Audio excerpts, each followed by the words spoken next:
All right, this is the Twitter follower program video part 2.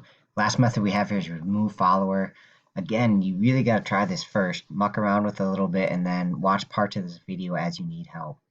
Right, so we have to display the current list of followers, ask the user which number they want to remove, and then remove that follower from the array list, and we got to watch for being off by 1. So again, I'm going to go to what it looks like in the final product. So if I click remove follower, it displays the one I've got and asks for a number. So if I hit say Bush number 3, then it takes it out. So that if I display it again, now I just have the 2. Okay, so our steps again, one more time, let's run this and watch this. Our steps are, if I click remove, I want to display them with the numbers, and then I want to scan their user's choice, and then actually take it out of the array list. Right, so those would be the steps. So pause this and try it if you haven't already.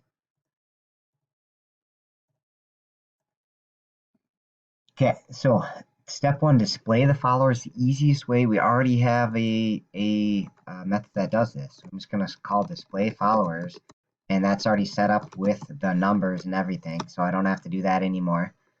Okay, and then I have to scan it, so I'm going to do int number or whatever, and I'm just going to call scan.nextInt. So that's the int they're going to enter.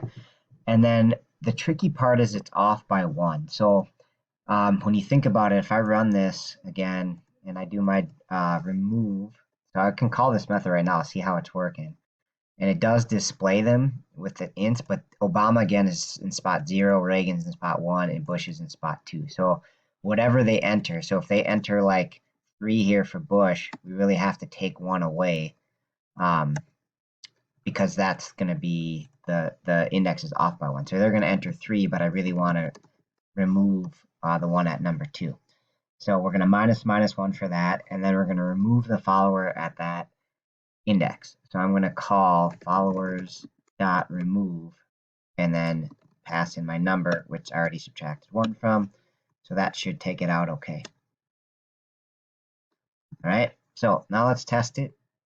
All right, so I'm going to do my remove follower, and I'm going to take out Reagan right in the middle, see if that works. I'm going to display again. Reagan's now gone, that's good. So let's call remove again, see if I can remove Obama, and then I'm going to do display. Now I got only Bush left, right? And we could keep testing. We could add a follower. Oh no, that I hit remove again. Shoot. So, well, I guess we're just going to take Bush out. So I'm going to display the followers, which is nothing. See if I can add one. Let's see, Natalie Portman. See if that worked. So I got Natalie in there. Let's see, I add another follower. Who else is a starlet? I don't know the names of any starlets. We'll just keep going with my standard Taylor Swift. Okay, and I will display, and so I can see that they're following me now, and now I'm just going to quit. Okay, so it seems to be working pretty good. You can obviously tweak it and modify it, and there's other ways to do it, like, you could index, you could just display the first one as 0, and then you wouldn't have to worry about this minus thing, but I'd like to make it as user-friendly as possible, so I'm going to display like a human would read it, 1, 2, 3, 4, but then change it to like 0, 1, 2, 3 on the back end, so it makes it a little bit more readable. All right, that should be it. Just make sure to turn this in when you are done, either in Google Drive or on the Schoology assignment. Thanks for watching.